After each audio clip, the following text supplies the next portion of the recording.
Baik, terima kasih. Perkenalkan, nama saya Arya Setiaki dari Yogyakarta. Dan ini saya ingin bertanya kepada Ibu tentang pengalaman saya ya di lapangan. Jadi kalau ini kan bagaimana mengatur keuangan kalau ada uangnya.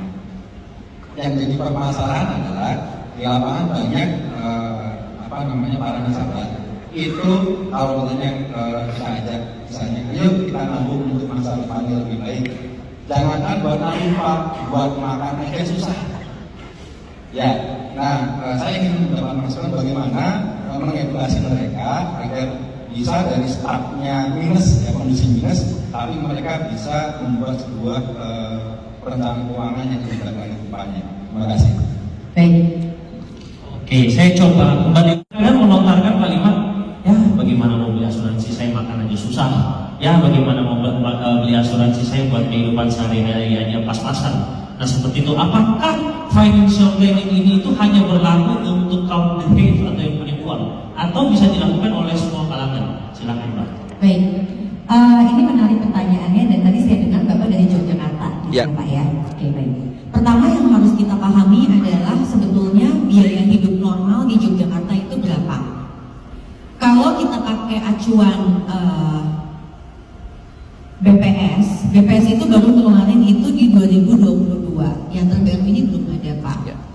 Kalau saya tidak salah, per kapitanya itu di Yogyakarta adalah hampir 2 juta, kita anggap aja 2 juta per bulan. Ya.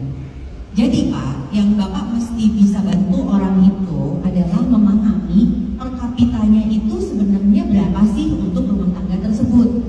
Kalau nasabah Bapak itu isinya ada pasangan suami istri, lalu ada anaknya 2, jadi totalnya 4. Berarti dia biaya hidupnya adalah 8 juta Pak.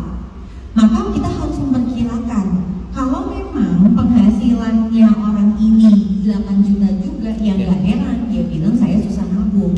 Karena untuk hidup saja memang dia perlunya 8 juta. Maka target market Bapak itu harus orang yang penghasilannya 15 juta Pak per bulan. Karena kalau Bapak bicara sama orang yang penghasilannya 8, anaknya ada 4, itu emang nggak bisa dihemat lagi Pak. Yang ada kalau Bapak mau bantu, kalau sampai dia ada paylater atau pinjol, gimana caranya supaya dia bisa nurunin pengeluarannya dia hanya di 8 juta. Jadi memang fenomena ini betul sekali. Kita nggak bisa dong memaksakan orang yang emang income-nya misalnya 7 atau 8, dan pengeluarannya dia 8, dia disuruh nabung lagi. Memang masalahnya dia adalah dia mesti naikin income-nya itu. Dan kita harus sadar ini terjadi. Waktu saya ngajar di OJK, itu saya bilang, di Indonesia ini, itu memang ada kategorinya Pak. Ada rumah tangga dengan istilahnya income level menengah, menengah bawah, dan menengah atas serta atas. Tapi kalau dibilang financial planning ini apa hanya bayar? Ya enggak dong, kan financial planning ini adalah seni mengelola uang, bukan seni berinvestasi saja, tapi mengelola uang juga. Nah, piramid perencanaan keuangan selalu dimulai dengan cash flow paling bawah, plus utang, plus dana darurat. Nomor 2-nya adalah manajemen proteksi. Jadi, Bapak bisa ngomong sama nasabah Bapak, kalau dia malahan punya tanah, punya properti, punya apa, sawah atau apalah di Jogja, tapi dia nggak punya proteksi, nah itu Bapak bisa bicara. Tapi kalau di bagian atas ini aja dia nggak ada, terus di bagian bawah ini dia masih berantakan, ya memang bisa jadi itu bukan target market Bapak.